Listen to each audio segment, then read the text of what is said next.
right, good evening, everyone. I want to welcome you to our Monday, October 13th regular meeting. The time is now 6 p.m.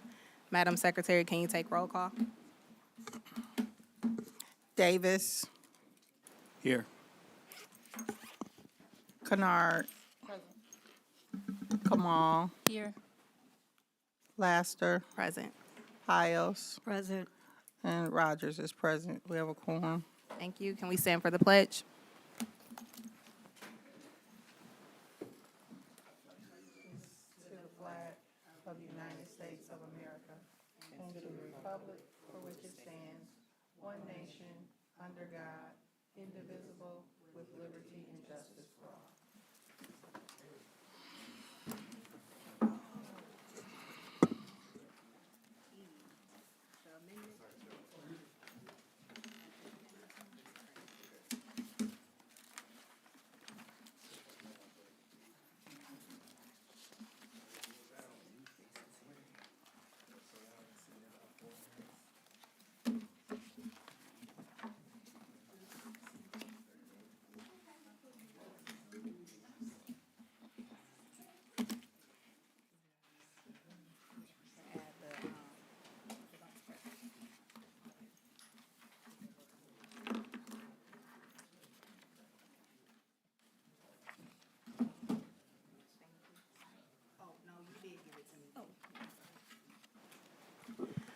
All right. Be it resolved that the Board of Education accepts the October 13th, 2025 meeting agenda as amended to include the term of office for the Vice President until July of 2026. Support. It's been motioned by Laster, supported by Davis. Any discussion? Roll call. Laster, Yes. Davis, Yes. Kamal, Yes. Kennard. Yes. Hiles. Rogers is yes. Motion is approved. Thank you, Madam Secretary. We are now at the public comment. Don't have any. Seeing none, we will move to our first presentation. We have a presentation from Matthew Irvin from Diligent Community Platform.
All right, so for the record, we did attempt to call Mr. Irvin. He was unavailable. We will move to Mr. Scott Rourke with the data presentation.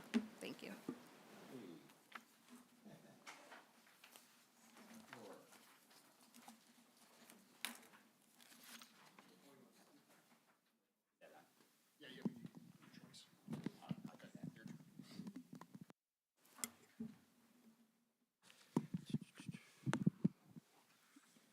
Good evening. My name is Scott Rourke. I'm the district data coach. Tonight, I'm here to present to you our 2024-25 state assessments data in comparison to Wayne County, our ISD, RISA, and state. So before we get into the data, I just want to do some setup of what we're looking at here tonight. So the data will be all students that are tested in our state assessments. Year comparisons are based on the specific year and not a cohort of students, although certain times within the presentation, we'll be kind of pointing out a loose cohort look at our data, but for the most part, it's that grade level for that year. We're looking at M-STEP, ELA, and math for grades 3 through 7. PSAT 8 and 9, PSAT for evidence-based reading and writing, and math for grades 8, 9, and 10. SAT for evidence-based reading and writing, and math for grade 11. And then within the data, within the grade level data, there is a comparison with Wayne County and state. So we're going to start first with English Language Arts, ELA, our school performance. So some of the highlights from this data is that 2 elementary schools showed steady improvement over the 3-year period. And that's Romulus Elementary and Wick Elementary. Romulus High School had some slight improvement for the last school year. And the district as a whole has little change over last year's performance. So specifically looking at our ELA data by school, starting with Barth Elementary for 2024-25, they ended with 44% of students being proficient on the M-STEP. As you can see with the other 2 previous years, their performance, their proficiency performance is pretty steady within the 40s. Hale Creek, we are at 29% proficient. So that's a drop, kind of steady within the 3 years, but a drop from the previous year. Romulus Elementary was one of the schools that I said had an increase. So we can see that 44% of students from last year are proficient. That's an increase from 41 from the previous year and from the 2022-23 year at 34%. So nice increase year by year by year for Romulus Elementary. Wick Elementary, we see that that has the biggest of our improvements at 36% of students being proficient for last year. So starting at 22-23, we can see that that was 16% for that year, and then it's increased by 20% to 36% for last year. So moving on into our secondary schools, Romulus Middle School was 27% proficient for ELA, pretty consistent with last year's performance. Romulus High School at 30% for last year. You can see that that's a slight increase year by year by year. RVLC at 16% for last year. And then as the district as a whole, we can see that the previous year we were at 31% proficient, last year at 32%. So pretty steady with the previous year to the current year, which is 24-25.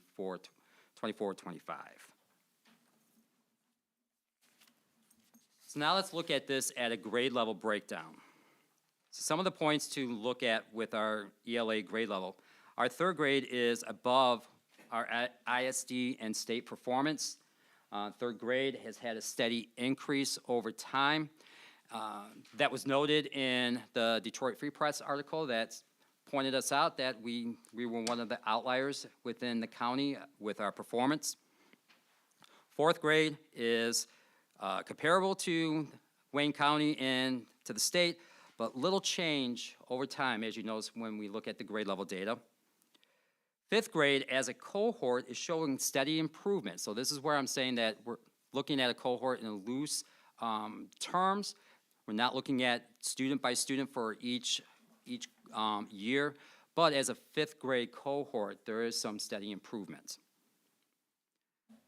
It's important to note that PSAT 8 and 9, and then even the SAT, has a different criteria for measuring student performance. So when we look at that data and we see what it looks like for M-STEP and then what it looks like for PSAT, we got to know that SAT has a different benchmark, a different threshold for determining proficiency. I believe with College Board, they use your first year of college experience at a C to a B to say, would you be proficient on the SAT? When we look at M-STEP, anecdotally, at least from the district level, we can say that students who are performing at an A are more likely to be proficient on the M-STEP. So when we get to that data, just know that PSAT measures performance much different than what M-STEP does. Then the last point on here, secondary grades are not performing as well as their counterpoints on Wayne County and the state level. So looking at ELA for our elementary grades, third grade, 43% of our students were proficient. So when we compare that to Wayne County, that was 30%, and then at the state level, they're at 39%. So we can see that our third grade level is performing significantly higher than Wayne County and then also at the state level. Fourth grade, 39% of our students were proficient last year. Still, that's higher than Wayne County, slightly lower than at the state level. And then our fifth grade, 33% of our fifth graders were proficient on the M-STEP for last year, lower than the ISD for Wayne County, and then lower than our state level. But if you look, I mean, if you can track from that 2022-23 third grade year, that would have been our current fifth grade, that would have been their cohort year. So that's going from 23 for the school year of 2023 up to 31% in 2024 school year to 33%. So that fifth grade year is making some incremental growth year by year. So I'm going to flip over to our secondary grades. So our sixth grade is 20% proficient on the M-STEP. And then you can see it's quite lower than Wayne County, our ISD, and then also the state level. I do want to note that for last year, 2023-24, that 29% being proficient, that was the first year that we started STEAM. So that may be a root cause or a causal factor as to why that grade level is so high for that 1 year. And then for the current school year, 25-26, it's dropped down to 20%. Seventh grade, 25% of our students were proficient on the ELA. Eighth grade, it jumps up to 38%. So keep in mind, M-STEP determines proficiency much different than College Board does. 32% for ninth graders, proficient, 37% for our 10th graders, and 11th grade, 19%.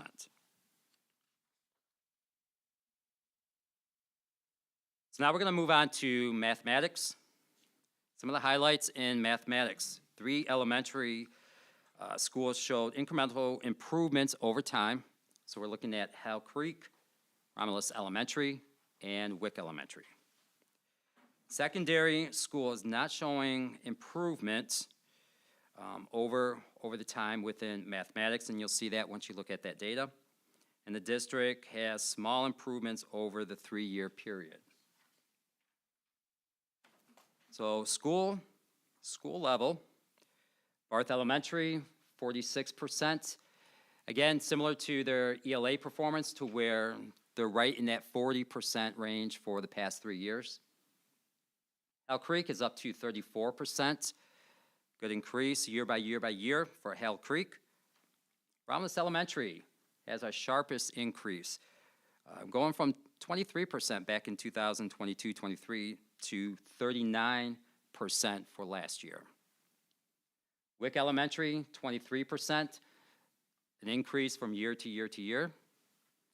When we get to the secondary level, so now we have Romulus Middle School, we're at 9% for last year's mathematic performance.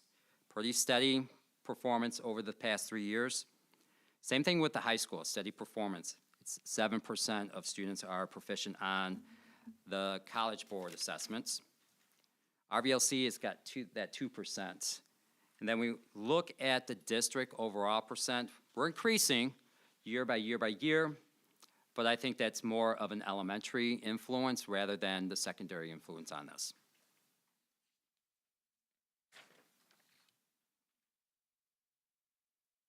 So breaking this down by grade level, third grade, again, in math is above our ISD and our state average. Evidence is showing this within our NWA data from over time, from their kindergarten year up to their third grade year, that this is probably a stronger group of students starting from kindergarten up to this time. Elementary cohorts, grades 4 and 5, are losing the proficiency. So we saw that fifth grade increase their proficiencies in ELA. It's not the same with mathematics. 11th grade cohort had a slight improvement. And I want to point out that because we know that our high school is a partnership designated school. So we're seeing some improvements within there, probably not enough to get us to meet our partnership goals. But things are happening, and there's some improvements to point out there. Secondary is being outperformed by our ISD and our state levels, and you'll see that in this data. So starting at the elementary level, third grade, 51% of our students were proficient on the M-STEP for mathematics, much higher than our ISD, Wayne County, and then at the state level. Same thing with ELA. This is a pretty good, strong group of students. Fourth grade, 13% of our students were proficient last year.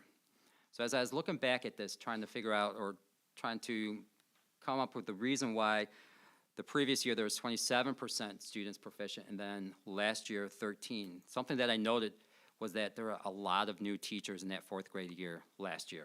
So that might be a causal factor to that. Fifth grade, we're at 22%. Then even at the ISD level and the state level, to me, those seem like low proficiencies.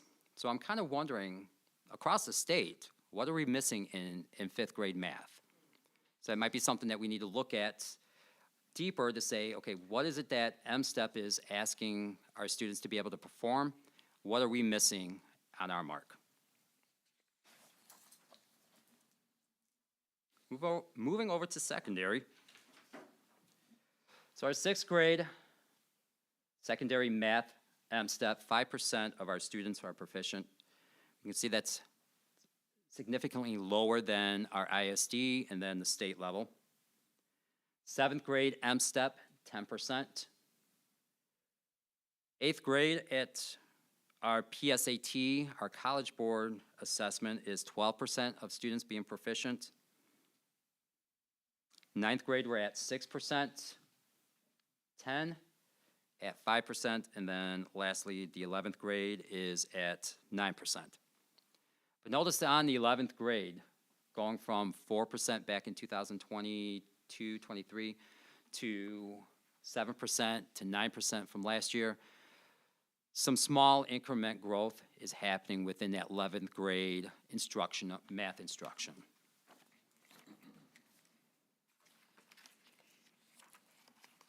So to wrap this up, I want to point out some of the continuous improvement strategies that we have going on to address what we're seeing in this data and to make those improvements in that data.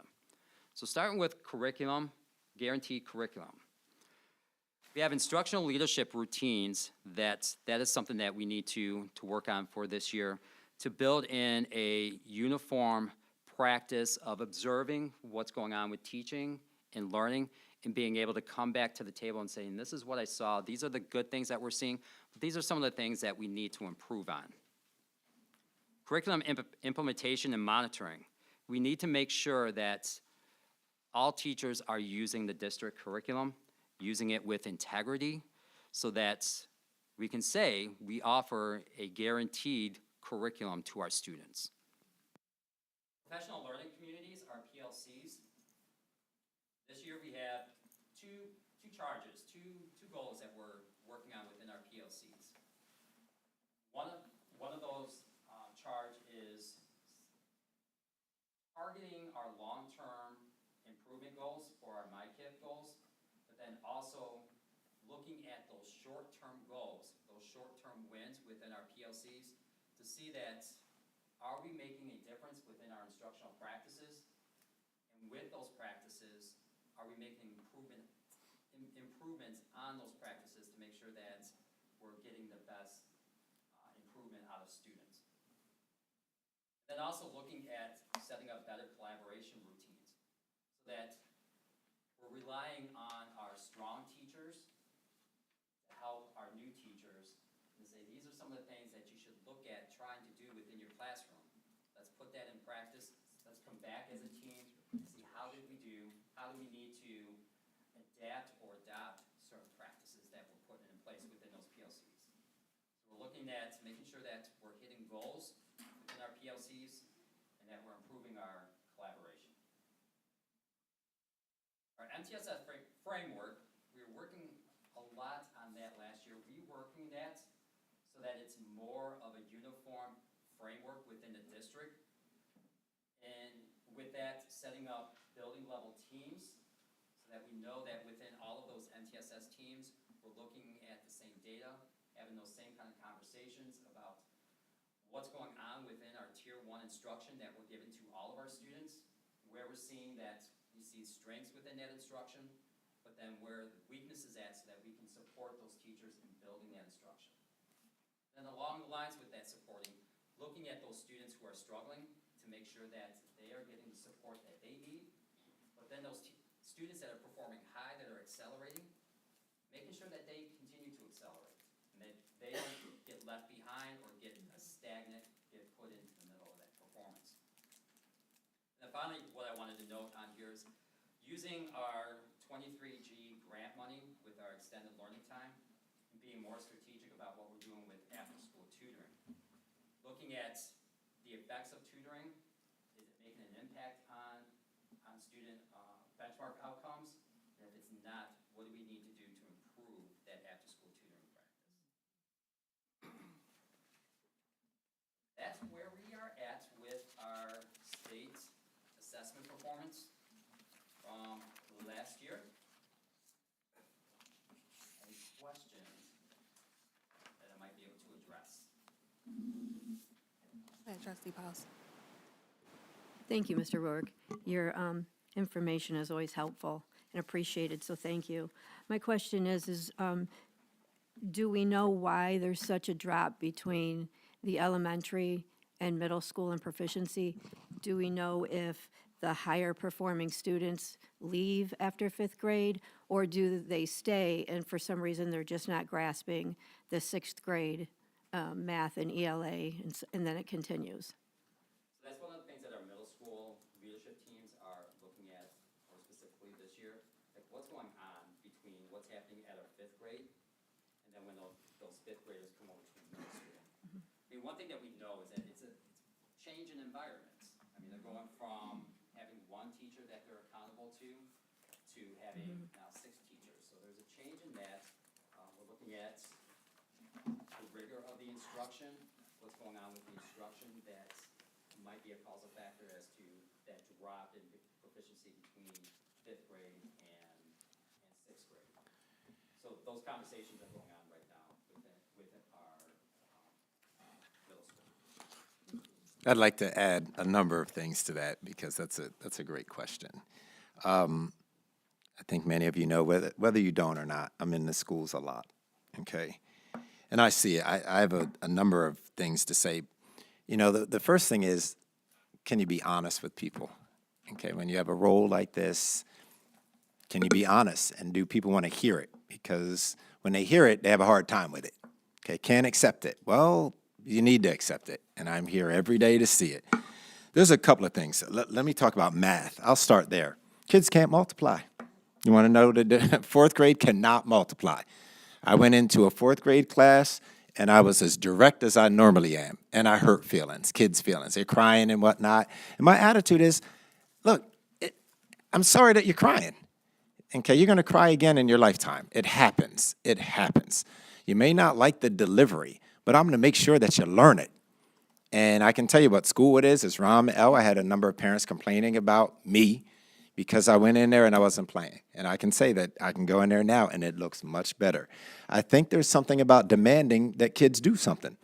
Okay, my approach is I'm going to demand. You might not like that. I'm not going to make it all smooth and hell, you're doing. No, when you get it right, I give you all of that. I'll give you all of it. But I'm not playing if you can't multiply. I can't tell you how many classes I go into that kids can't multiply from the 4th grade on. Now, a lot of these tests you have to be able to read.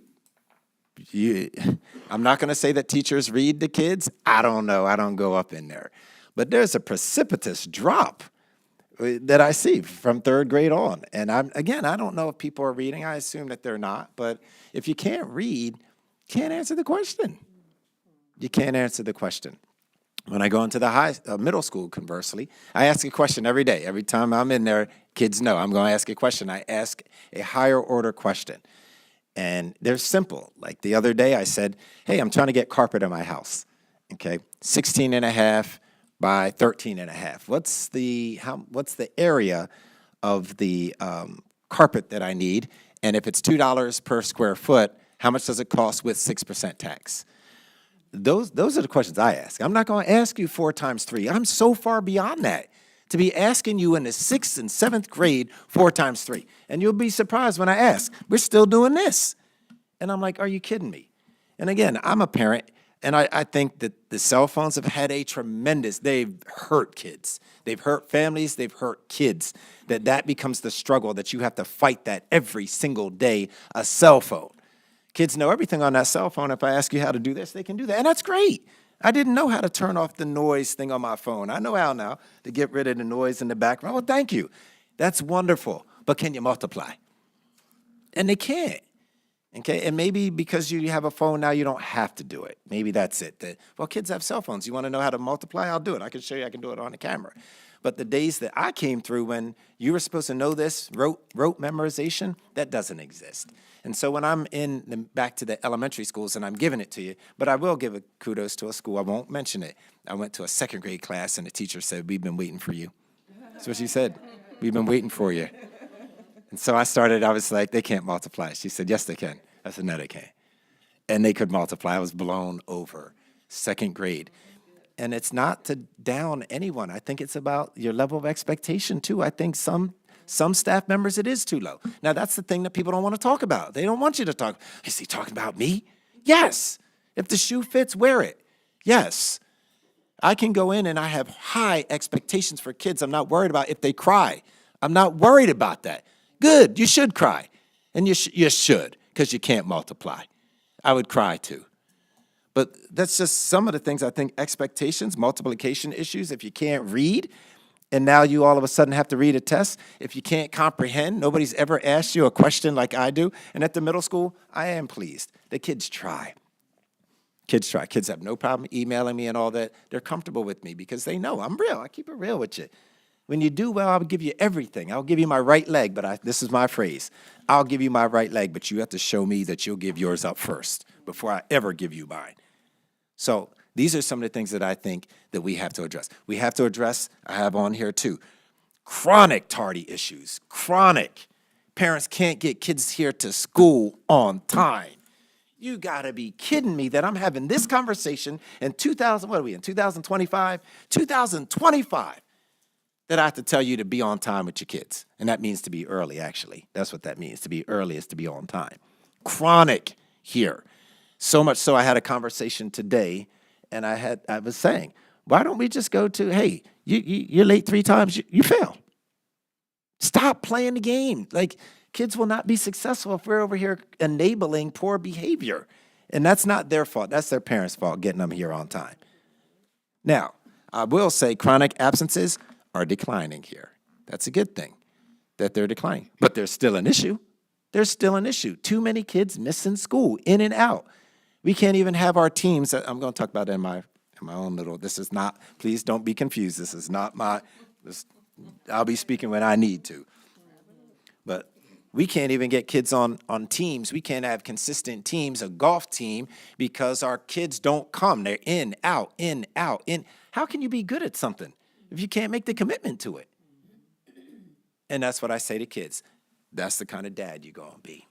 If you're learning that now, that's the type of father you're going to be if things don't go right in your household with your wife or husband or whatever it is, because you haven't been taught. Everything we do now, and that needs to be our phrase and our mantra in this district. Everything that kids are doing now, they are practicing to be that kind of adult. Think about it. You don't practice poor behaviors, okay? You don't just become one day you're poor at something. You practiced it for years because nobody would say anything to you. That's it. We have some work to do internally, and we got to get our parents to be involved. Read the things that come home to you. We ask you a question, you can't, but you can tell me who's TikTok famous, and that's not the parents. That's just overall. And we're a microcosm of the world, of the United. Romulus is a microcosm of what everybody else is dealing with. So I appreciate that. I'll have more for you on my own. What is that called? What do you have for me? Yes, thank you. Superintendent's report. I'll have more. I know you'll be excited about that. Thank you, Mr. Rourke. It's a pleasure working with you on the TLP. We have Dr. Shammy, who's going to be coming here, talk to us a little bit. I'm going to toss it over to our president. She does such a great job. I'm giving so many accolades today. It feels great. That's what happens when you stay at home. I actually had a question. I know that after school was on there, and it's hard to get kids to school to stay after school and just things of that sort. And I know paras are vital. So I was just wondering, with the benchmarking and testing and data with the paras, how do we utilize the paras to see where the data is with the students, the students on the bubble? Parents or paras? Paras. Paras. Yeah, the paraprofessionals. Oh, I'm ready for that one, too. Okay. Okay, no problem. And then just, you know what, since it's okay, Mr. Rourke, we'll convene another time. Thank you. Appreciate you. I appreciate that. There is some research on paras, but I know I've already talked about that. I won't bring right. that up. And be quiet. Mr. Dennison, you ready? All right, we have a presentation from Mr. Adam Dennison, the printing service vendor proposal.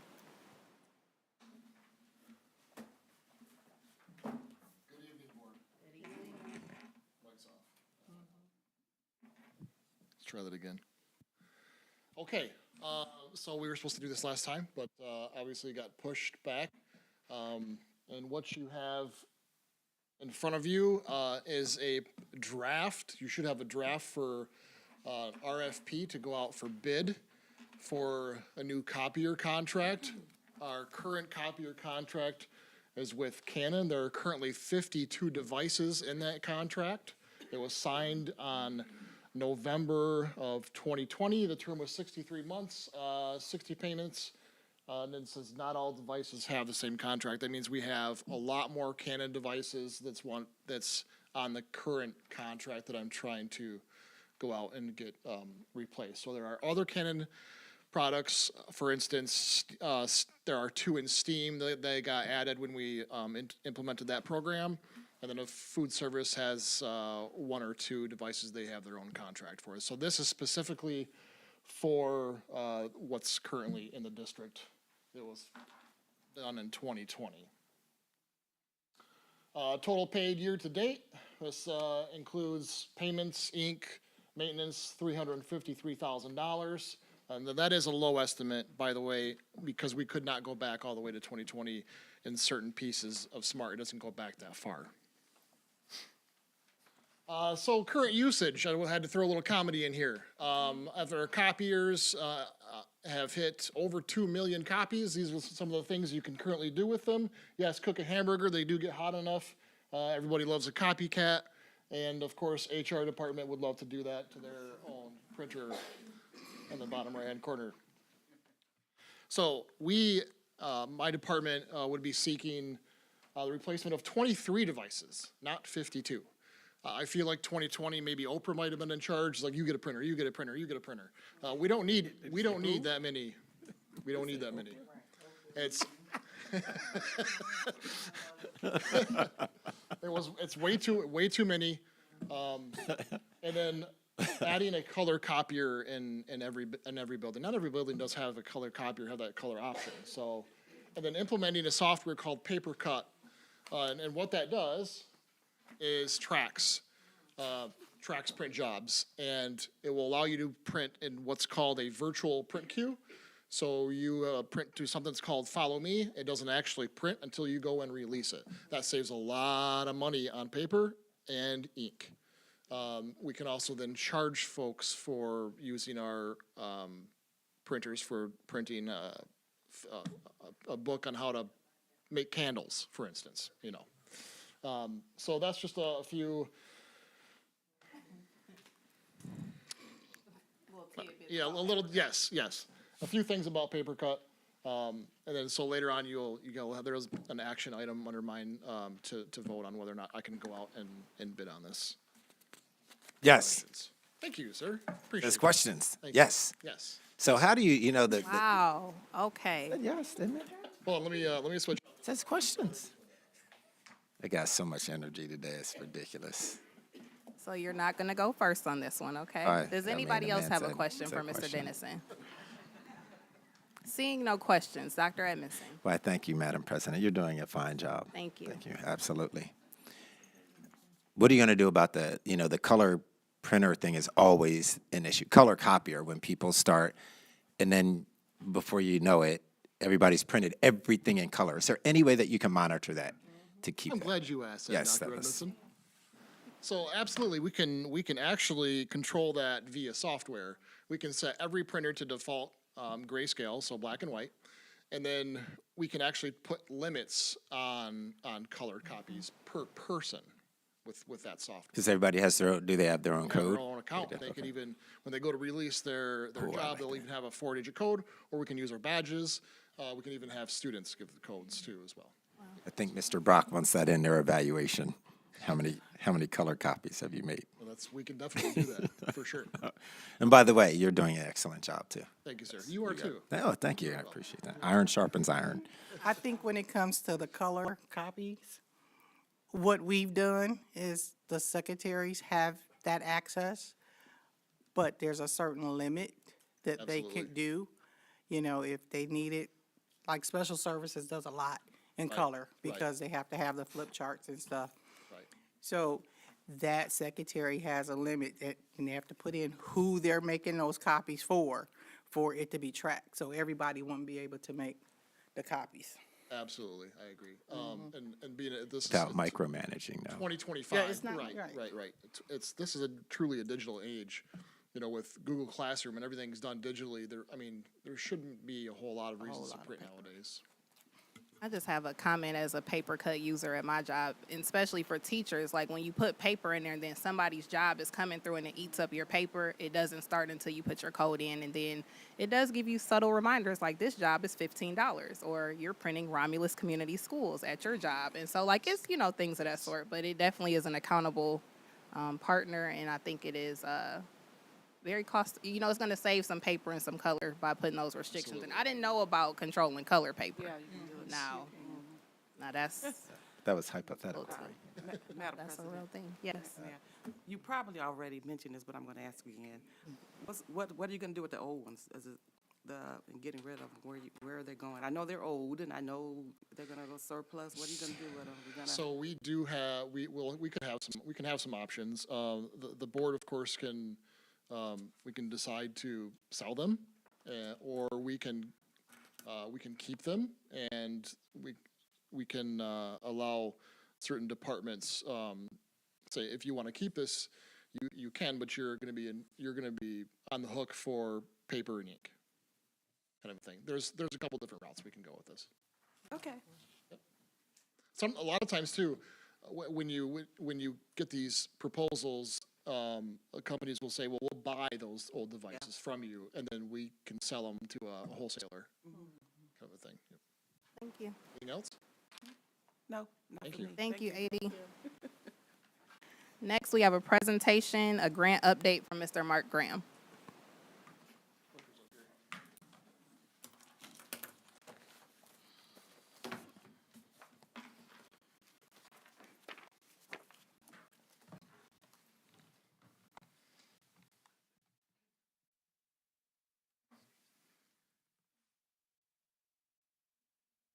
Hello, my name is Mark Graham. I am giving the update on grants for the ending and beginning of the year. So everyone's seen what the state did. They finally passed the budget on Thursday. So I added a couple things on here that give some relevance so you can understand what's going on, more clarification. But I'm going to go through some prior year stuff for the prior year grants that have just ended. So we're looking at the federal spending for 24-25. Our grants, we are actually doing quite well. We're in the 85% range for Title I, which is where you want to be. That's the recommendation for the state, is to hit minimum of 85%. We were able to save some money this year because of a summer school program we received called Summer Discovery. And that's where, if we didn't have it, we would have spent everything.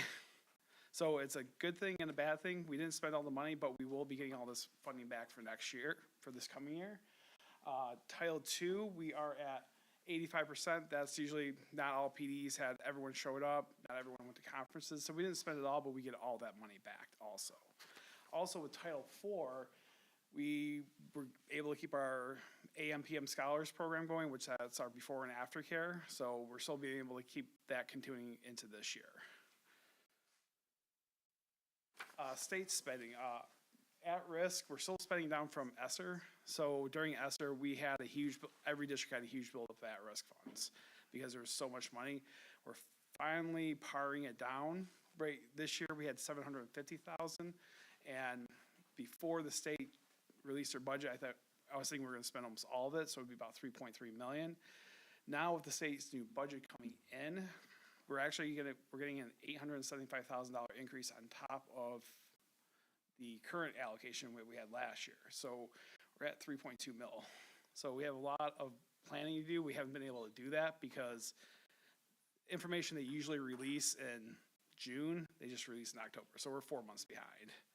So there's a big rush to catch up. So we spent 75% of our current and carryover allocation from last year. Our 21H funds, we fully spent this year. That was used for, I'm trying to remember exactly. We had our community partners in there. We had intervention teachers in there, so it's fully spent. Mental health grant. So the mental health grant was a big issue last year because they cut funding severely. They dropped it from 321 million down to like 100 million. That actually reversed this year. But there's little caveats with it. So we are seeing an increase in our base 31A allocation increase, where we spent the 557 million. That also include carryover.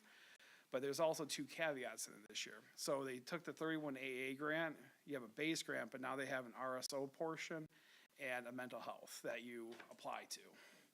So we will be applying to those items to get it, make sure we get it. And we have our 35J literacy grant. That's professional development. That is collaborative classroom that we've been implementing in the elementary schools. That's focused on reading. That's been going on. We will be going, all that funding will be spent this year because it's required by law. So our federal funding for this year, we're looking to do about 3.17 million. That's at risk, or not at risk, Title I, IDEA, Title II, and Title IV. Most of the federal funds have completely dried up. Very limited in scope what you're looking for, and they're going to be very targeted. So if we're not going for something very specific, there's no broad grants anymore. It's not like ESSER where, hey, you can spend it on anything. It's going to be very specific and very direct. So what that means is I have a program. I'm focusing on this part. It's pinpoint accuracy now. Our state funding, we're estimating about 5.8 million. A lot of that's coming from ESSER. Or not ESSER, sorry.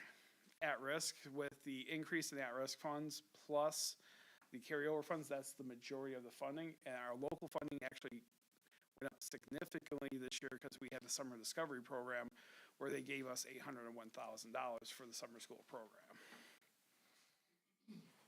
So part of the highlights, new funding with Summer Discovery, we are eligible for next year.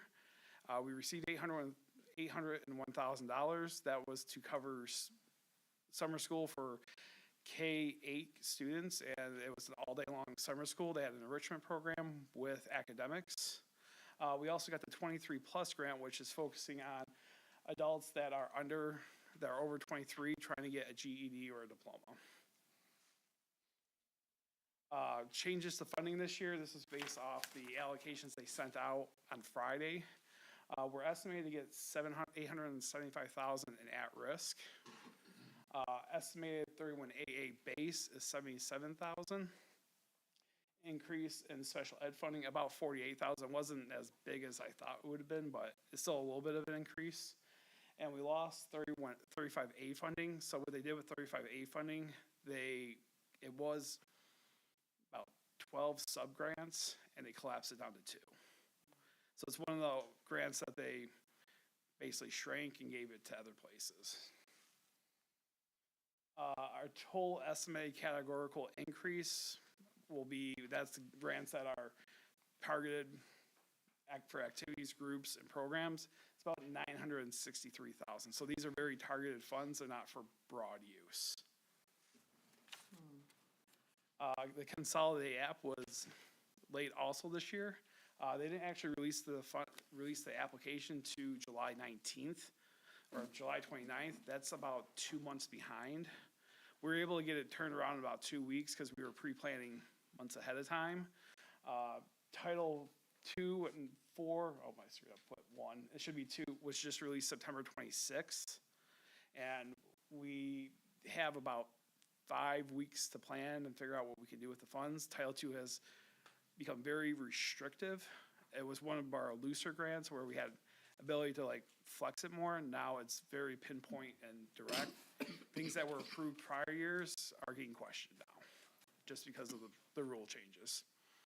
Our estimated carryover allocation is $337,000 for Title I. With Summer Discovery, we should be able to pump it into other activities depending on what the TLP team recommends, what Dr. Edmondson recommends, and what the schools need. Some grant highlights. Summer Discovery had 421 students attend. That is a 40% increase over the prior year. So it was much, much bigger, much more impact on students. I don't know if anyone went over to Wiccan this summer. It was packed. There was 336 kids up there at one time. Title IV, 85% rate spent. That is the state recommendation. They're always happy to see when you spend at least 85%. That means you're not on the list of, hey, why are you underspending? And you don't get questions. This is just a list of federal funding where we're getting our money from this year. Like I said, it's mostly Title I and IDA are the biggest chunks of it. They're allocated through beginning of the school year. They go basically, a lot of it goes to staffing. State funding, again, at risk is a large one. It's the biggest piece. Before we got the estimates, it was 3.1 million. It's going to go about to 3.9 million. Section 107 is another large item, but it's a little weird because we don't know our allocation yet for 107, the current year. We probably won't have that till about mid-October. There was a cut on the state side for adult ed of 18%, but we don't know how it's going to impact on the district side because it's allocated through the ISD. They could take the hit and just give it to us, or we might take it. We don't know yet. Local funding, again, our big one was Summer Discovery at 801, and we have the 2 COSA grants again with Wayne County, which are for literacy and math. Any questions? Madam President. Thank you for the information. Yep. It's very thorough, but I do want to go back to that 35A. What exactly is 35A? 35A is focused on literacy. So what they're doing, they basically collapse the literacy grants. So literacy grants are 35A to M, so 13 different ones, and they collapse them down. Okay, So go ahead. yeah, so you said we lost that. So we're not going to be able to get request funding through 35A this year. Okay. So did we utilize it? That's what I'm asking. Did we utilize it, utilize but- it all, or is that? Yeah, we utilize all, but it's a small amount. It's 35,000. So on the grand scheme comparison, it's less than 1% of like the state funding we receive.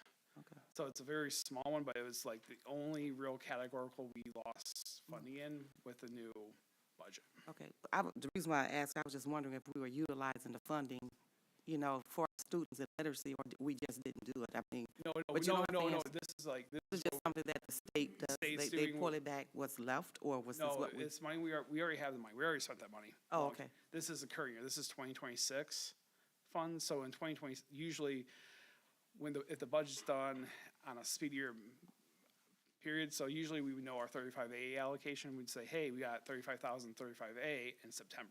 Okay. So this is new year money that they just basically eliminated on the state side. Okay. So we're not gonna get it. So we're not gonna get it, okay. Thank you. Since Meet Up to Eat Up is always something that comes up since you're here, can you just express why we don't do it, the ramifications behind it, the funding? One part of it is we lose money. That's a big thing. We don't make enough money to cover the costs of it. We have extended school year through SMP, which all students are eligible. So they come to our school, they can walk in school and ask for a meal. So it's focused on school, it's focused on costs, and another part of staffing levels is to be able to staff individual sites outside our district, which we have to request Chartwells to do, and it is hard to find additional employees to work these sites every single day for multiple hours. And that includes, that's the cost barrier, is you don't get reimbursed enough to cover your actual costs. Thank you. Any other questions from the board? Trustee Piles? To the Meet Up and Eat Up, I want to make sure I understand. Did you say if they attend our schools, then in the summer they can come in and get a meal? Yes, we have extended SMP. So even if they're not attending the summer school program, They're they on- can, If they're a district student, they can okay. attend. I didn't know that, thank you. Yep. All right, thank you, Mr. Graham. Yep.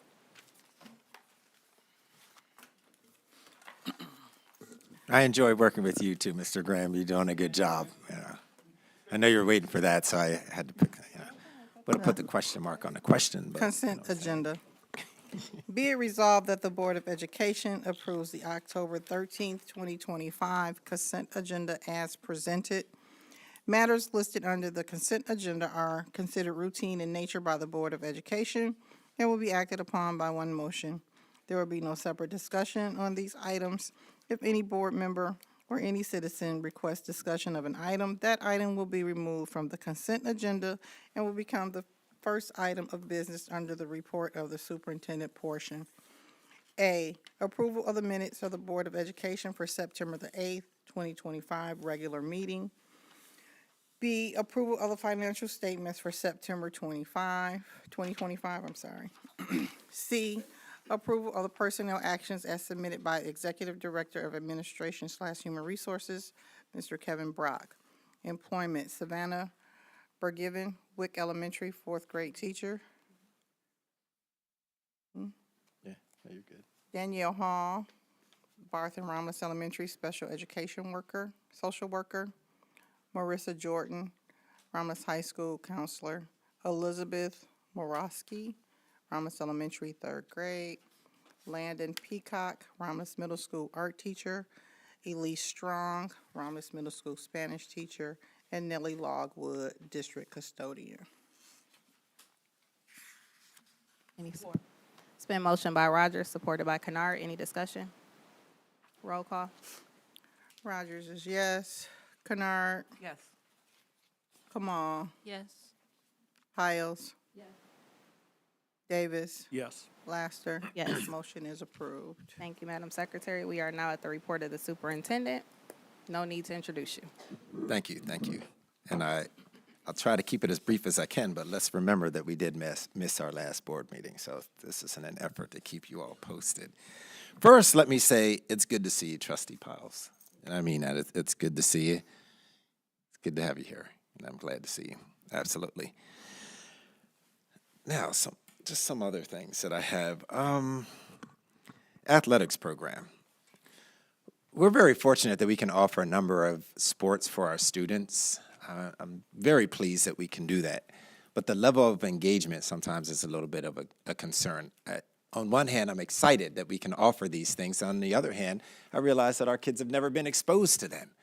So I'm thankful to our athletic director, Ms. Obi, who's trying to now get us at least, I believe it's basketball, youth basketball teams that start at our elementary. Because when I'm at the games, it's hard when you see that kids don't know the fundamentals of sports, and that here they are in middle school and high school, and they've never learned it. And so you don't see the level of competition that you may want to see or expect to see, but you have to understand that if you don't have a feeder program, the kids don't get the foundation. So I'm glad to see that we're at least making an attempt here. I know the city has their programs, but our schools need to have our own programs where we are developing kids and showing them the importance of sports and the fundamentals of sports. So we have made an attempt to do that. I believe it's on Saturdays now. Mr. Perkins could tell me right or wrong. I believe it's on Saturday where she's at the basketball. Oh, it's during the week? I thought it was during the weekends. It is Saturday. Okay, thank you as well. The games, practicing. So that's a good thing. That's something that we're attempting here. If you don't know, we have baseball, and I'm looking at Mr. Robinson there, who has gotten that back at the middle school. We're attempting to get a baseball team back, girls softball back. Just some of the things that you haven't seen for a while, and we're trying to do them. And, we're working with our kids, and a lot of our kids, for whatever reason, can't come after school. There's just not a commitment.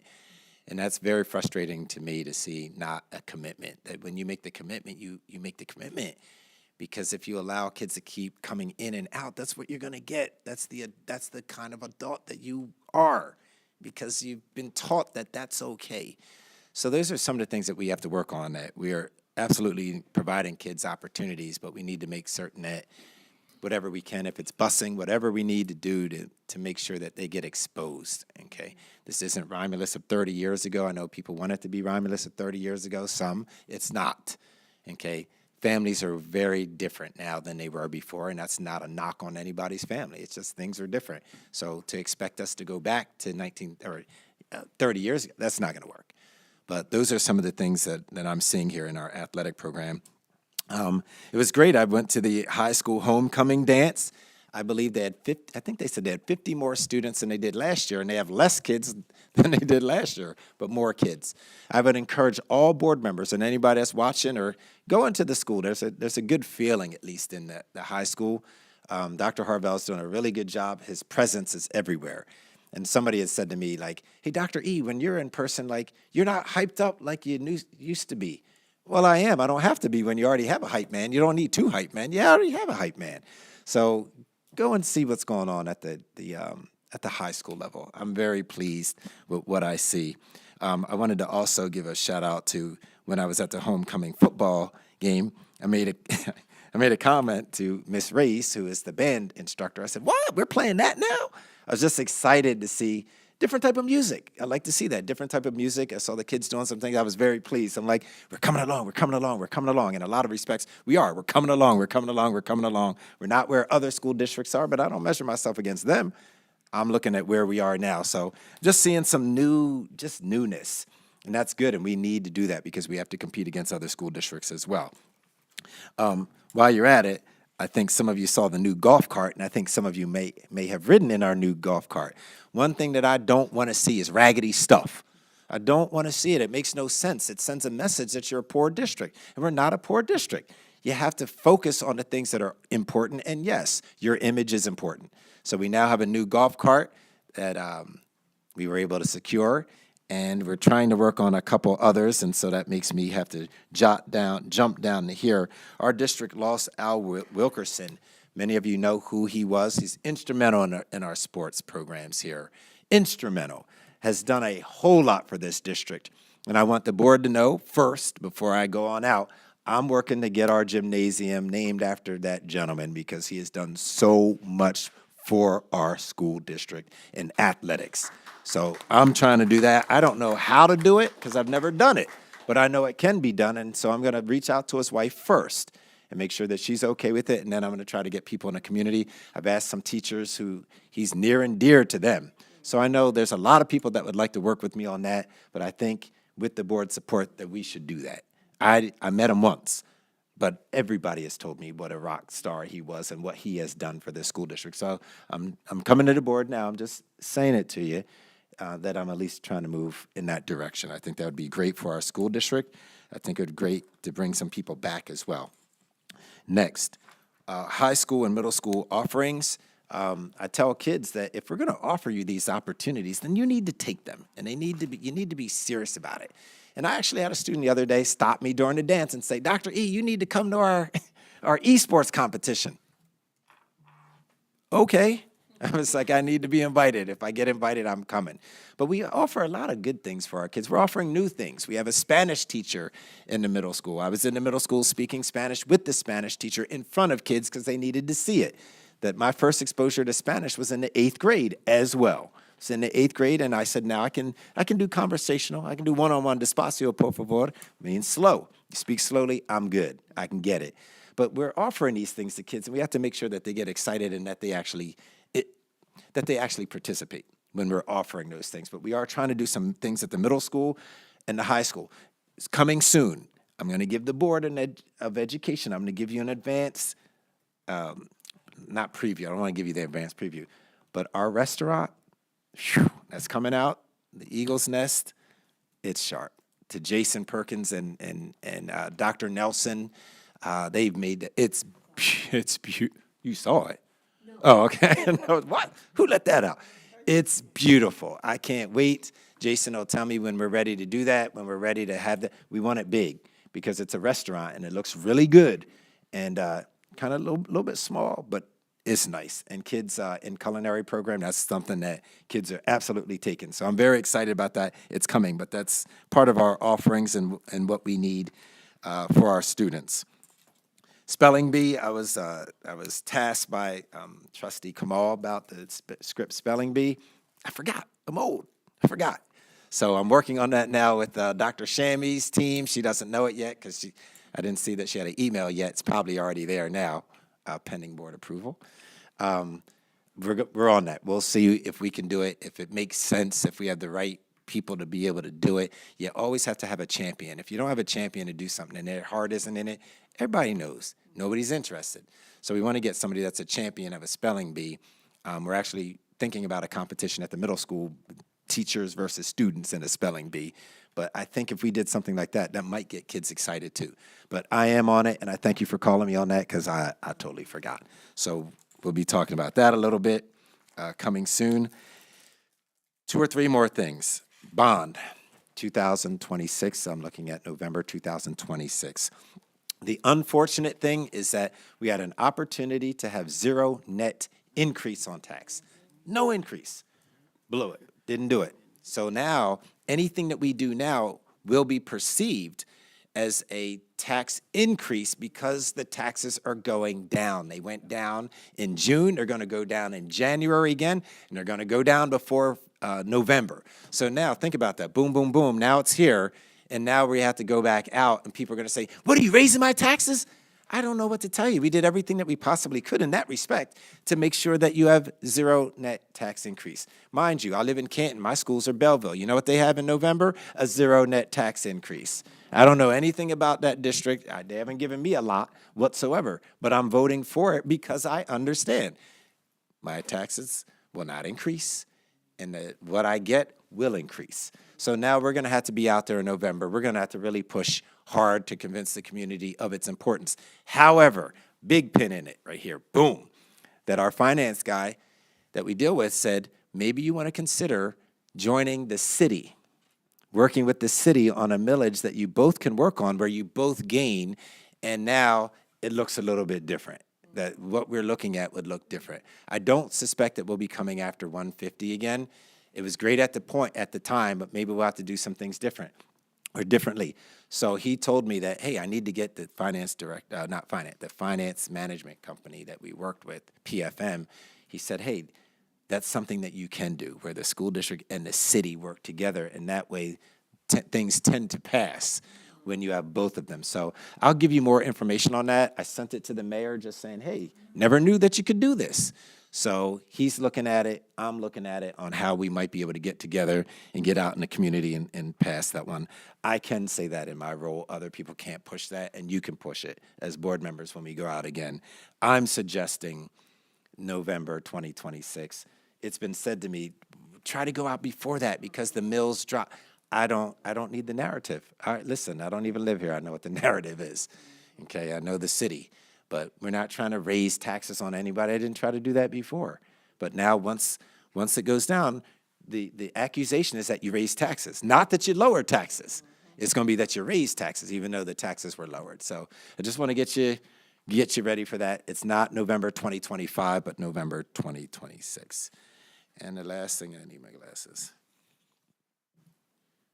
The last thing for me is, and I would say it to you all as well, that when you see things that need to change, you need to talk to me, please. I mean, I see some things that I think that need to change in the school district, and it's time. I'm sorry that things, hey, that was great in 2012 or 2002, but there's some things that we need to change. I'm not saying what they are, but if you see some things, like, listen, that's how society works. That's how life works. You move on. Things that I did 30 years ago, I don't need to do that anymore because there's no need. So I'm asking you to look at things a little bit differently. Scrutinize things that don't look right. If they don't look right, that means we need to address them, okay? We need to address them. Just because it was 40 years ago and it was important to the class of 1987, well, you know what? That was 40 years ago, okay? That was it for me. Thank you so much. I appreciate this opportunity. Thank you. Thank you, Dr. Edmondson. We are now at the report of the Executive Director of Administration and Human Resources, Doc Brock, with the staffing update. Good evening. You gotta do the. Okay, thank you. We'll all be doing that after Ursula getting us all Very set. good. I know it's not. Madam President, thank you, Board of Education. Wanted to give a brief staffing update. This was supposed to come at the last board meeting. Obviously, that did not occur. So I wanted to just give a brief update, not inclusive of all of these positions, but I did want to run through very quickly. Since July 1st, we have hired 34 new staff members, inclusive of, inclusive of these positions: high school art, high school math, GSRP lead teacher, special ed para, high school ELA, maintenance team member, special ed resource room, special ed parapro, special ed resource room, another PE at the high school, another special ed para, speech therapist, media specialist, middle school science, GSRP support staff, 4th grade at WIC, special ed social worker, 2 more paras, high school counselor, 3rd grade at Romulus Elementary, Spanish at the middle school, art at the middle school, and then the positions you see before you this evening are inclusive of some of those. And if you'll notice that there is a theme there, it's mostly special education. So great big kudos to our interim director of special education, Ms. Gutman. She worked all summer tirelessly to get these positions filled so that our kids have certified staff in front of them at the start of the school year. We're not 100% there yet. Our focus now is working on general education and special education's social workers. We had some turnover in our social work department. We had two leave that did not stay in education. They left to private practice, decided that education was not for them. So we're going to be focusing on that coming up. Her and I met this morning, kind of game planned it a little bit so that we could come up with a game plan to get these positions hired in terms of general ed social work. The next thing you see under my report is an action item that I want to just do a quick introduction. After an exhaustive search, as you all know, we did a search back in May and June for the Director of Teaching, Learning, and Professional Development, and that one fell by the wayside. So we reposted, got another great pool of candidates, several qualified candidates. We did several interviews with this candidate, and I'd like to introduce to you Dr. Tara Shammy. So, Dr. Shammy, come on up. So I'm going to ask that she just talk a little bit about who you are, where you're from, what you're doing, and then we'll have the board vote, hopefully. Hopefully. Fingers are crossed. Hello, it's nice to be here with you. I'm Dr. Tara Shami, and I appreciate you having me. I was not looking for a job. I didn't know you did an exhaustive search in June, but when it popped up the second time and I saw that you were looking for a director of teaching and learning in Romulus, it was one of very few places that I wanted to actually go. And I say that because 7-year-old Tara was at her dad's elementary school when he was teaching long ago, and he did his whole career here. That's my dad over there, Chuck Shami. And and he was the most amazing principal I ever watched in my life, and teacher. When I was a little one, he was the teacher, and when I was a little bit older, he was a principal, and his secretary was Mrs. Bales.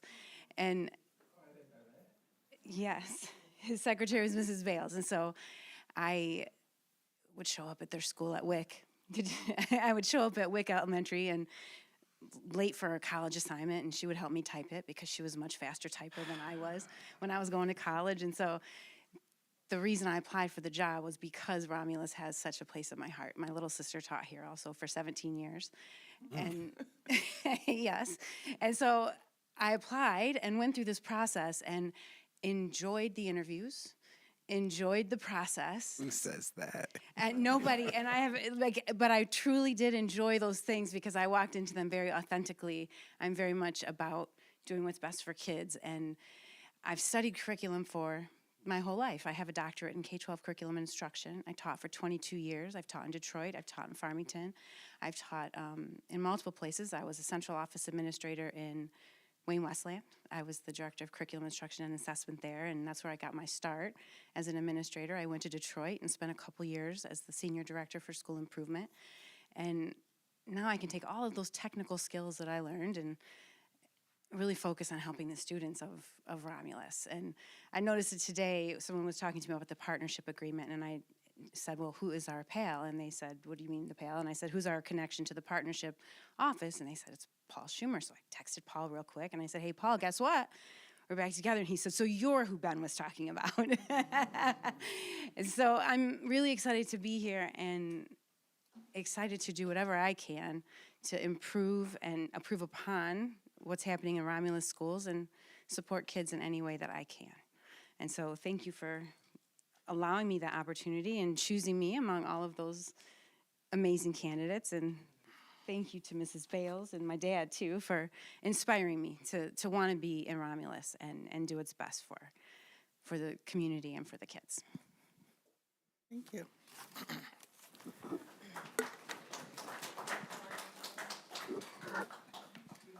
Thank you so much. Well, as Mr. Brock mentioned, there's an action item. Can someone read that? Move. Madam President, before we read the action item to the board, this is not to sway the vote, but to inform you that this is a salary base budget of a $15,000 surplus. So it's under the 25-26 base budget. It's not additional money, it's her salary. Thank you. Thank you, Treasurer Kennard.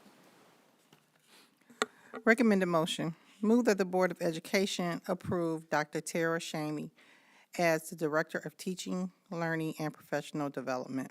The rationale: the Director of Teaching, Learning, and Professional Development will serve as a key member of the district's leadership team, fostering collaboration among administrators, teachers, and support staff to move our schools forward. This investment in instructional leadership is essential to sustaining improvement and ensuring that every classroom delivers high-quality learning experiences that prepare our students for success. And exhibits are attached. Support. Been motion by Rogers, supported by Davis. Any discussion? Roll call. Rogers is yes. Davis? Yes. Piles? Yes. Kamal? Yes. Laster? Yes. Kennard? Yes. Motion is approved. Welcome aboard, Dr. Shami.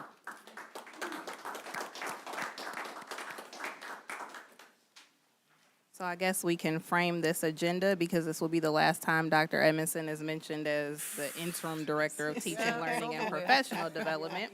I know there's some sadness to that. I'm sorry. And he has an action item. Can someone read that? Madam President, move that the Board of Education approve the Romulus Middle School 8th grade field trip to Washington, D.C., May 28, 2026 through May 31st, 2026 as presented. Rationale to provide an authentic, immersive experience that reinforces classroom learning in history, civics, and government, allowing students to see iconic landmarks and museums firsthand. This experience promotes civic engagement by helping students understand their role as citizens, fosters personal growth through independence and community building, and creates lasting memories as a significant, culminating event of their middle school journey. Budget implications account Washington, D.C. field trip, exhibit field trip request form. Support. It's been motioned by Davis, supported by Rogers. Any discussion? Yes, I mean, by me, absolutely. So I want to thank Mr. Robinson, who's right there. Put your hand up, please. He serves as an ambassador for our school district. And that guy loves Romulus, I can tell you that. He would be Mr. Romulus, but he doesn't apply. But in his mind, he thinks he's Mr. Romulus. But he's done an excellent job. He tried to push this for us last year. I don't want to see us, and this is to the board and to Ms. Callaway's back there too, I don't want to see us put forward a trip for kids and then we fail them. They do have to pay. There's a process to it, and we only want the kids who exhibit the behavior. Yes, I want to provide an opportunity, but not if you're cutting up. If you can't do it in school, then I can't trust you when you're away. But we're going to work as hard as we can providing fundraisers for kids, and I'm going to continue to put things out in the district when we have an opportunity to support our kids. It's a cost. You can see that. That's a decent-sized cost for families. If they start now, we start doing all of these, doing some fundraisers. We have a student council there. I know Ms. Maxwell will push hard as well. I know Mr. Niedermeyer will push hard. I know Ms. Callaway will push hard. You can feel her presence in the building as well, for sure. So I just don't want us to get in front of the kids here and we support it, and then we come back and say, we weren't able to do it. So we're going to try everything that we can to do fundraisers, and I encourage you to help participate, but more importantly, just help spread the word that, you know, that's a hefty sum for families. And you have Christmas coming too. You have a whole bunch of things coming that things get tight. So I really want to see this come to fruition. Yes. My apologies. Behind the field trip request form is like a slideshow that does answer some of the funding questions that you might have. So the point is, we have a lot of people in that school that are going to be pushing hard for kids, including myself, to push hard to make sure that we get this one. So just want you to know that. Thank you.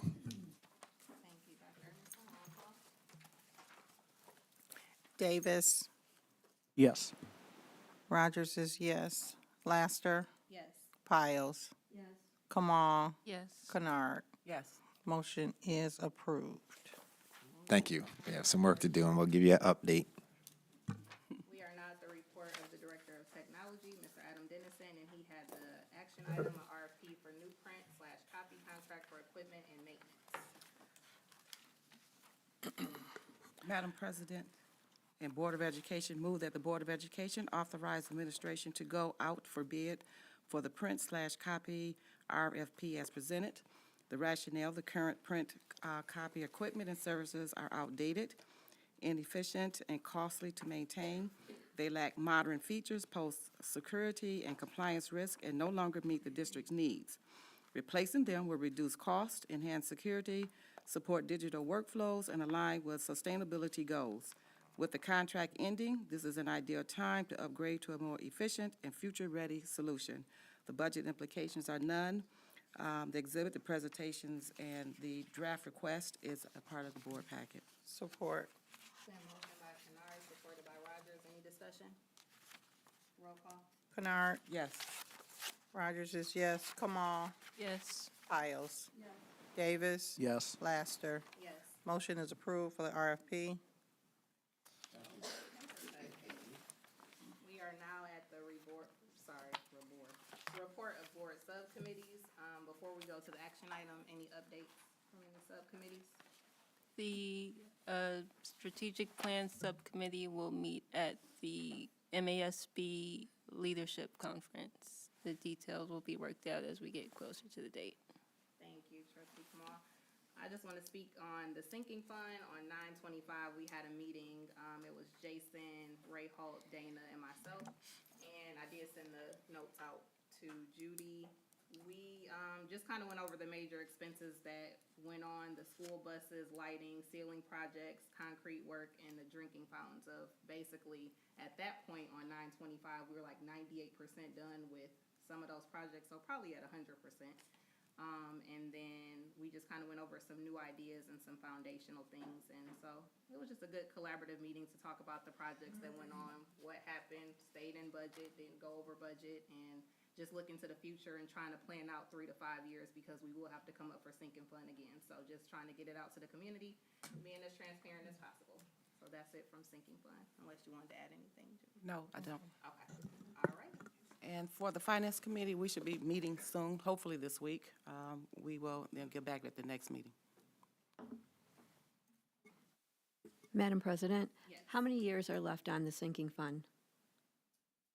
2028 is when we, yes. No problem. And we are now at the action item. Madam President, move that the Board of Education approve the first reading of the revised reissued Board Policy 1001 compensation. Rationale, revising our board policy on board member compensation provides a structured approach to attract, retain, and motivate qualified board members while enhancing governance and transparency. The rationale is rooted in modernizing governance by recognizing the increased time, expertise, and liability risk associated with board service. Support. Then motion by Davis, supported by Rogers. Any discussion? Hearing none, roll call. Davis. Yes. Rogers is yes. Kamal. Yes. Laster. Yes. Kennard. Yes. Piles. Yes. Motion is approved. Thank you. So before we get to the action items under my report, of course, my page went away. I have 17 tabs open, so I apologize. All right, not only. Okay, so I thought Miss Tinney would come up with the positive Romulus sunshine, but I was like, okay. Okay. I just wanted to just circle back around to Patrice Beasley because you did bring her up class of 2002, and she did get inducted into the E-Club Hall of Fame. She has 13 MAC titles. She still ranks EMU's top 10 indoor and outdoor record. She's in the record books for that, and she is still on our wall with her rankings in the gym.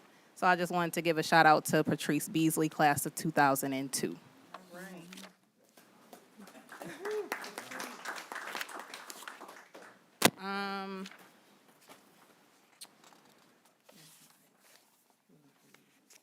Oh, so we'll do I was gonna still talk, but y'all wanna do the action items?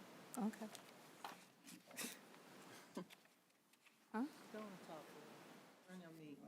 Oh, okay, the class of 1985 had their reunion. They did it big. 3 days. They were actually at the homecoming game. They were honored during halftime. They had a hospitality tent. The lemonade from Chartwell's was really good. It was really good. I saw that they went to Big Boys on Sunday. They were at the Marriott. They put 2005 to shame. I am class of 2005. I can't do everything, so sad that we were not able to get something on the books, but shout out to class of 1985. They did do it really big, so. 85 years a good year. We have a couple of things coming up this week, but I do want to circle back to the board about, since the budget has passed, we see the grant presentation, maybe doing a financial workshop to kind of just talk through some things. And a board retreat is on my radar, and our board goals, because we're going to have to come up with some superintendent goals here quickly. So I do want to have our board goals as well. So those are just some things, and I will send you an email with just some of the visions that I have going forth in the upcoming months. And I think that's all that I have right now. Oh, I did stop by the game on Saturday, and it was exciting to see the little kids playing basketball with the future Eagles on the front, and they all had their elementary schools on the back. So, I mean, for it to be a feeder program and just somebody coming in, it was well organized. I saw Coach McCarthy there. I saw the AD there, Miss Obie. I saw Mike Finley there coaching. And a lot of parents supporting. I saw Miss Flinkman. She was there from Hill Creek supporting her students, and I also saw Principal Nataro. So it was good to see staff there supporting their students, and a lot of parents. So we have the students here, we just have to keep them. But things like this is something that I feel like is very important to have. And like I said, the little Future Eagle shirts were just too cute. It's those little things. I guess I'm a water bottle and t-shirt person, so maybe that's just me. But I feel like those little personal touches, you know, they add something to it. So that's all that I have. Dr. Edmondson took all my time earlier. So we'll go to the action items. Can someone read my first one? I'm just playing. We can do the first one, which is the board resignation. Okay. Recommended motion, move that the Board of Education accepts the resignation of Board Vice President Paris McCarthy effective September 26, 2025. As presented, the rationale, Vice President McCarthy has served our district with dedication, professionalism, and heart. Her contributions and leadership will be greatly missed. We are grateful for the time and energy she has given in support of our students, staff, and community. Budget implications are none, and attached as an exhibit is her resignation letter. Support. It's been motioned by Rogers, supported by Davis. Any discussion? Well, I just want to say thank you to Coach McCarthy for everything that she has done for this district. She's still in the district because she was coaching on Saturday, so she's still around. She's always going to be around. Her presence will definitely be missed, but she's still here in all capacities, and she still supports the district. So I just want to thank her for actually putting me on to run for school board, because I wouldn't be here if it wasn't for her, and I just want to thank her for everything she's done for the district. Thank you. All right. Rogers is yes. Davis? Yes. Kamal? Yes. Kennard? Yes. Piles? And Laster? Yes. Motion is approved. Thank you. We will go into the term of office for vice president. So I am going to nominate Darcel Davis for vice president. I'll accept. Support. Thank you. Do we have any other nominations for vice president? Roll call. Laster? Yes. Rogers is yes. Davis? Yes. Kamal? Yes. Kennard? Yes. And Piles? Motion is approved. Congratulations, Vice Congratulations, President. Mr. VP. Welcome back. Welcome back. All right, we are now at the superintendent contract amendment. And before we get to that, I just want to, you know, when you say superintendent contract around here, whew. Okay, so I just want to be transparent and say, when I took the board president training class in Lansing, one of the trainers, they were like, oh, does your superintendent have their salary schedule in their contract? Dr. Edmondson, do you have your salary? And he said, I don't think so. So, okay, he said no. So, obviously, reached out to legal and everything to make sure, because that's something that the lawyer has to do. When I talked to our lawyer, he said, yes, that is something you need to do for your superintendent, and you want to make sure it's done for all your central office staff. So this is not an increase. We're not giving him an extra $5, things of that sort. This is an already approved salary, and we're just making sure that we maintain the consistent flow, of what's legally supposed to be done. So it's really transparent for the board to know and the superintendent to know, for both parties to know, and for the district and community to know. So just for the people on YouTube and the people in the back, this is not an increase. This is just the legality that we have to do regarding the superintendent's contract with his salary schedule. Thank you. Recommended motion, move that the Board of Education approve the contract amendment for Dr. Benjamin P. Edmondson as presented. Rationale, Michigan superintendent contracts must have an established normal salary schedule to ensure that reported compensation for retirement purposes is valid. The Michigan Public School Employees Retirement Office requires that any increase in compensation fall under a salary schedule. If an increase exceeds the schedule, the increase is still payable, but is not reportable for retirement. Budget implications is none. Exhibits are your contract amendment. Support. It's been motioned by Rogers, supported by Davis. Any discussion? Roll call. Rogers is yes. Davis? Yes. Kamal, Yes. Kennard, Yes. Laster, Yes. Piles. Motion is approved. Thank you. And before we go into the board comments, I just want to speak about tomorrow. We do have interviews to fill the vacancy. We have 7 qualified candidates. The meeting will start at 6 p.m. sharp. Board members, you will have your packets in front of you. You can come in starting at 5:30. You will have the applicant's name, their qualifications, their resume, the interview questions, all at your seat tomorrow, starting at 5 p.m. 5 p.m., not 5:30. We can do 5 since it's been a little contention. Okay. It starts at 6. Starts at 6. Yes, so please make sure, even if you don't come at 5 or 5:30, that we're here seated, ready to go, so we can start on time at 6. Thank you so much, and we'll start with Trustee Kamal. Treasurer Kennard.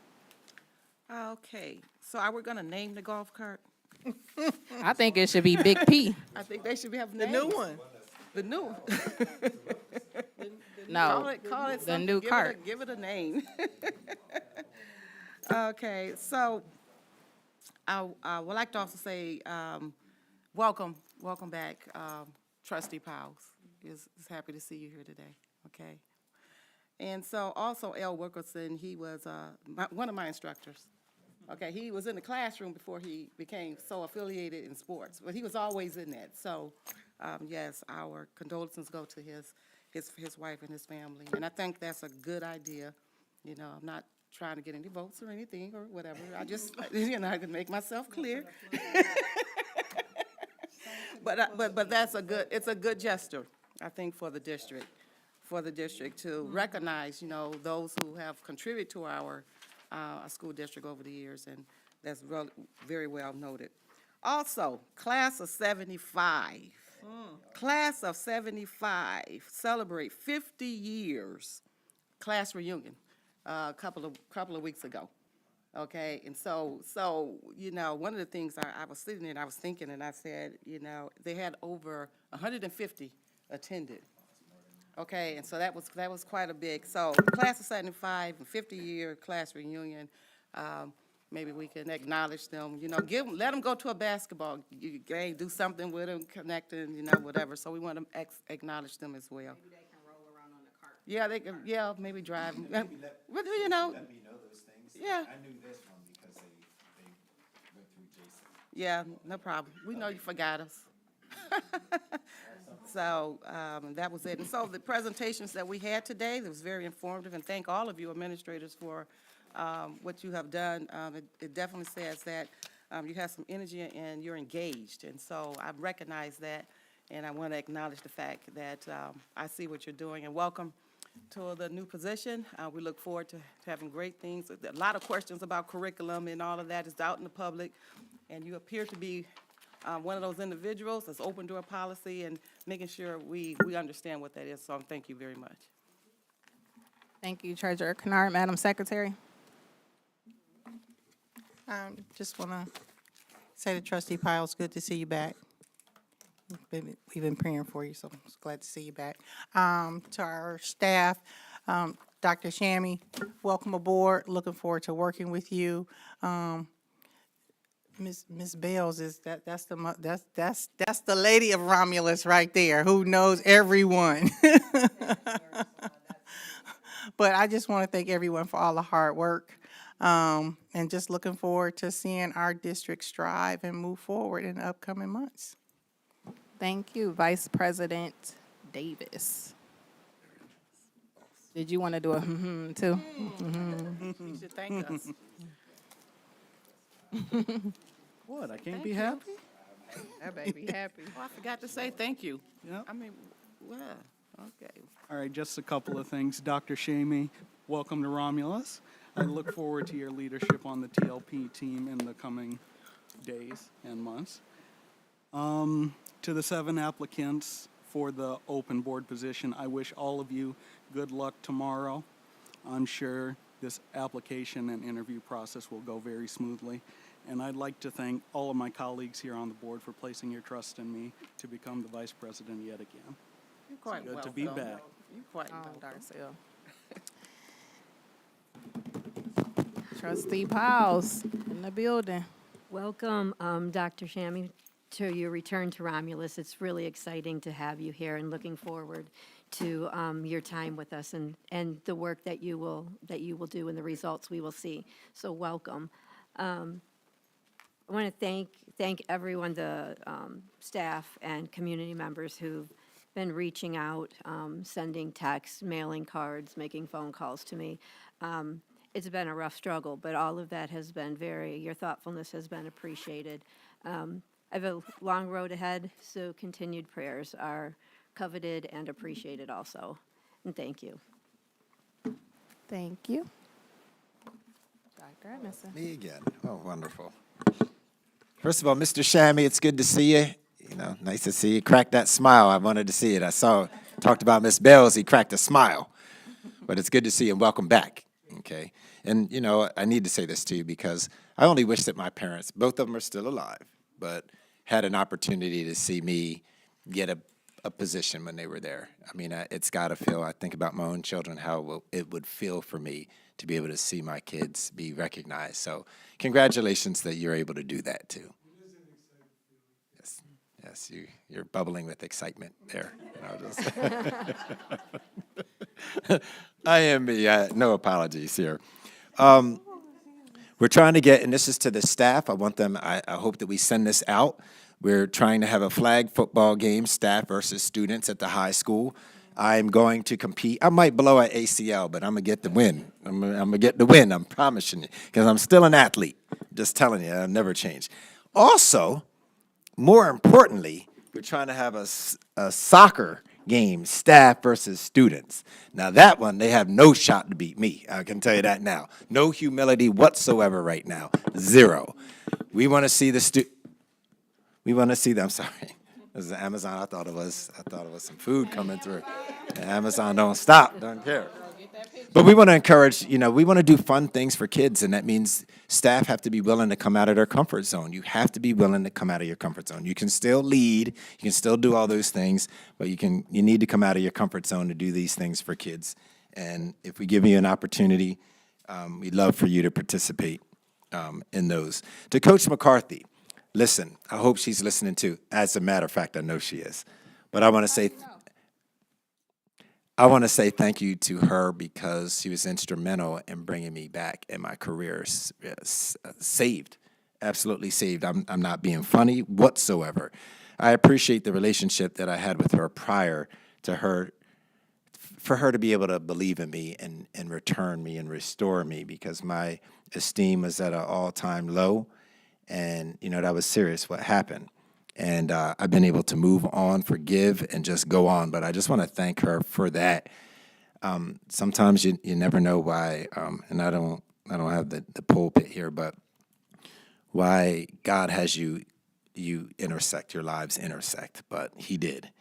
And I'm just so thankful for what she has done for me. And I said that to her. I'm very proud of her for going on and trying to get a doctoral degree. That's hard. It's hard. It is a lesson in everything that you got. What do you have? Everybody doesn't make it through that process. They don't. And it's done that way for a reason. So I'm glad to see that she's got the priorities of taking care of getting that in order. She can always, at some point, you can always try to come back. Okay, but it's hard. When that window of opportunity is out there for your doctorate, you grab it and take it and seize it. So she's done that, and she's done an outstanding job here, was always present too and always engaged. So I just thank her, and I wish she and her family well, as I wish this Board of Education well as we look to replace her. And we have to now, whenever we bring back people or get new people, we have to figure it out how to work together. And that's going to be important that we continue moving in the right direction. And again, under your leadership, we've been able to move in the right direction. So I appreciate that. Been no nonsense. We've just been about business, period. Period. I believe I have one more opportunity to say this, and I'll say it while I'm here. Trustee Kennard, so I don't forget, good luck in your campaign. I see your signs out there. I see you doing things. I know what you're going to do, and I wish you well. It's not an endorsement, but I got the bully pulpit. How about that? I got the bully pulpit, and I wish you well. I know we have one more board meeting, I believe, before that, so I wish you well. All right. All right. Thank you, everybody, and have yourself a wonderful evening. Pass the collection Mr. plate Brock, to I didn't Dr. forget you, Richardson. man. I know you were up there. You're doing a great job. I appreciate it only because you were up here. Everybody was up here. I said it. So I don't want you to leave like, man, I didn't. I do. I appreciate working with you. And doesn't matter. I need to say it publicly. I appreciate what you do. Thank you. We appreciate what you do with everybody. You didn't say Eve. She didn't get up to speak. Okay, but she's always here, so say it will. to Eve, please. Thank you. We appreciate you, Eve, and all that you I do. love Eve. Yeah, we love I Eve. love Eve. But when you come up here, that's why I say that. When I She's say always it. there. She's there. come on. Thank Clock you. it. Motion to adjourn. Support. All in favor? Aye. 7:40. 7:40. Thank you. When is the finance committee? I'd like to see. We haven't set the date yet. Okay, When we do, I'll let you know. all right. Okay. We ain't had to shut no, because I was ready. You know how to wait.